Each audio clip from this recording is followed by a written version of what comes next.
Clumber Spaniel demonstration team. Good morning. I'm Debbie Zurich, Secretary for the Working Clumber Spaniel Society, and we're here today with a selection of dogs from across the country with some of our members. Some are actually fairly new to being in the display ring and showing off. Margaret here, bless her, has done it a few times now for us, so she's not quite so nervous anymore. And the dog that she has here, Talik, is 10 months of age, and as you can see, just getting him used to being comfortable in the ring and sitting there and staying on where she actually left him in the spot. And the problem is when you fuss them like that, they think, ooh, cuddly time. Anyway, she's going to just call him to heel, just do a little bit of basic obedience. Enthusiastic young man, but that's good. And Talik is actually quarter Australian and with some Swedish blood in him, so a little different. We're just trying to open up the gene pool slightly. But as you can see, he's an athletic looking dog, nice head on him, very traditional shaped head, nice clear eyes. Always going to have a different things that they like to do with their dogs. Some of them are involved in competition, some of them are just involved in working their dogs, whether it be beating or picking up. Right, he took that advantage. Mum was busy, well, I'm going to run and go and get that dummy. Never mind. Anyway, we'll start again. Good lad. Heel up. We're going to place the dummy out in front of him. But we don't want to squash that enthusiasm too quickly when it comes to a young dog. The thing with clumbers is they love to hunt. So getting them keen on retrieving at a young age and keeping that exuberance, whether it be retrieving with a dummy, with its fur, feather, a wing off a dead bird, but you keep that spark and get them keen on that, and then you have an all-round dog. He's just going to do a little lap of honour and a bit of showing off, going to go see his mates, but at 10 months of age, you can forgive him. Just stand up, there we are, attract his attention, make a big fuss of him, don't snatch the dummy out of his mouth too quickly, but isn't that lovely how he comes in? That's very sweet. Okay, thank you very much. We're going to have one more. Oh, we're going to be brave. We're going for 2 today. Margaret's going to pick those ones up herself. When you're actually throwing out the dummies, you will find what you really need to do is probably throw about, if you're throwing 8 or 10 retrieves, probably most of them you need to pick up yourself. Just let the dog have 2 or 3, and then you can get the steadiness into them. If they start anticipating too much, then you've got a dog that wants to run in. But lovely, very happy dog. Thank you very much, Mark. We have Jane coming in now. I know. Now, Jane, bless her, she's actually here today as an architect on Smith Court, because they are rather lovely. I have to say I'm slightly biased because we bred her clumbers.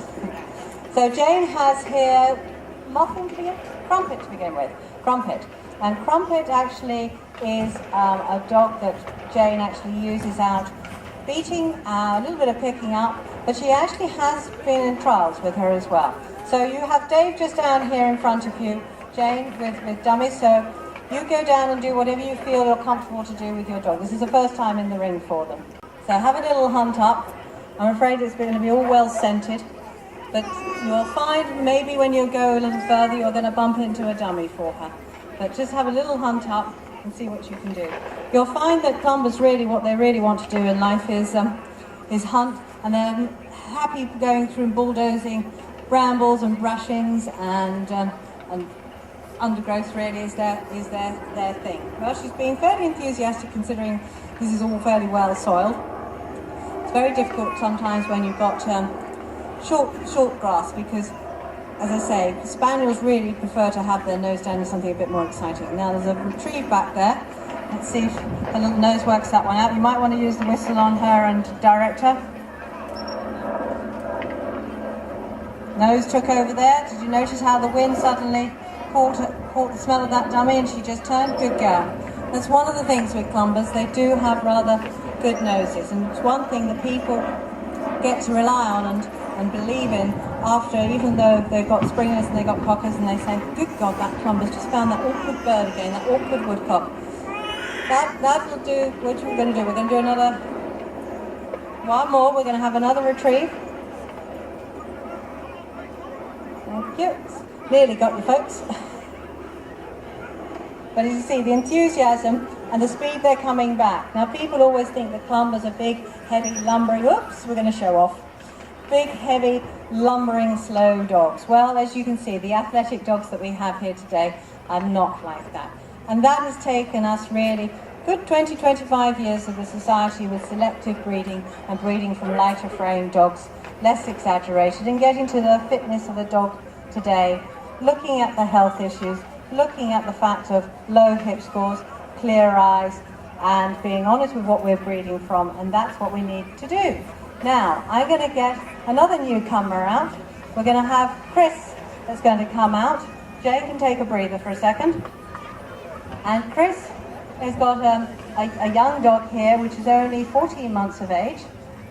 He's been involved with the Gun Dog Club on their various training forum and getting involved in their classes. And he apparently has passed grade 1 and grade 2 with distinction, so very good for 14 months old.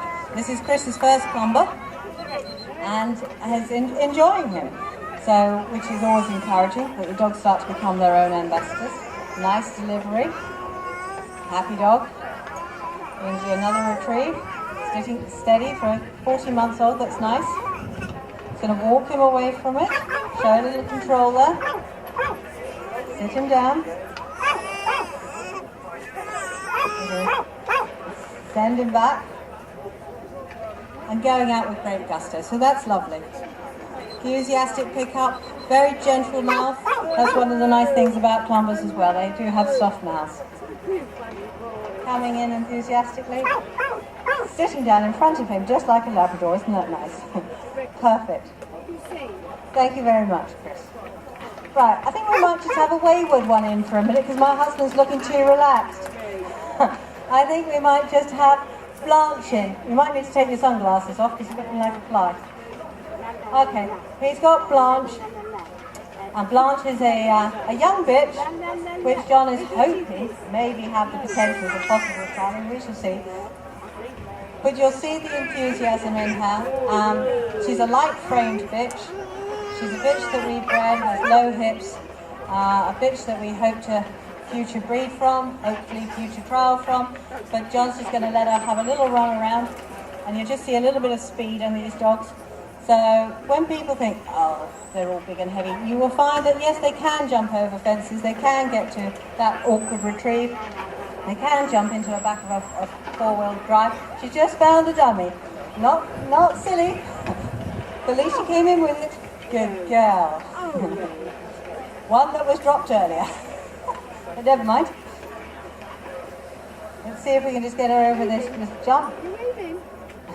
Might have to just show her the way.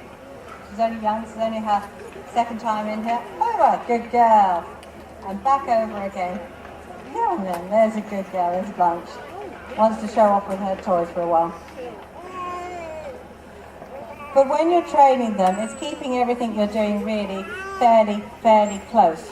The one thing with them is that large pink nose does dictate scent and does sometimes shut off the ears. So you need to be aware of some of their little foibles. And really having your game bag on you makes them focus on you, wondering what you're going to get out of the bag, whether it is the soft toy, the funny little rabbit, the tennis ball, whatever it takes to get them retrieving. Doesn't matter if it's the favourite teddy or the favourite slipper. Whatever it takes to get them keen and get them retrieving. But you keep it all close by, you make it all fun and light-hearted when you're starting with them. And you want to start early. People always say, oh gosh, at what stage should you start training with your Clumber? Well, basically, once you get it home, 8 weeks of age, it's all just play conditioning. It's not real training, it's just becoming a way of life. And then when you actually do join a class, when they're sort of 6, 7 months of age and you get around to the serious stuff, all those various little basics have started in the enthusiasm. What are we going to do now with Blanche? We're just going to have a little roll of that tennis ball, see the little girl go out. And that's what you want to keep, that fun, that enthusiasm, that team effort together. Keep good eye contact. And yeah, rolling over. Don't be afraid to have cuddles with your dog. Don't be afraid, you big strong men, sometimes to show your feminine side and get down on the ground and cuddle them and just enthuse with your dog. Get that bond. And you'll have a much better all-round dog for doing that. I think he's just dropped a little dummy in there. We'll have a little hunt for that, see what we can find. And then I think we may have Jane back out again. So, because she was looking calm and relaxed again. Thank you very much, Marge. Little cuddly pooch. Look at her tail going. See, there's a man that's not frightened to show his feminine side. Okay, enough of the colours. Right, we have tennis ball. Jane has tennis ball. So this is Muffin. Muffin is a younger bitch. And once again, Jane is hoping that she's going to get more involved in competition, but unfortunately time... I'm anticipating you already. Once again, it's time for all these things. But if you can just dedicate 10 minutes in the morning, 10 minutes at night for some basic obedience, a little play training and all the rest of it, you can build on that and you can get out there. And you do sometimes have to be imaginative with where you're training and finding areas that have scent, because these dogs can switch off slightly. They do sometimes need to be stimulated by scent. Now, the Working Clumber Spaniel Society was formed back in 1984 by a group of like-minded people that really just purely wanted to work their dogs. So in that last 26 years now, I'm very proud to say the society has grown and we're now over 350 members and we're worldwide. And those various members, some of them are just enthusiasts, just wanting to see what's going on with the breed.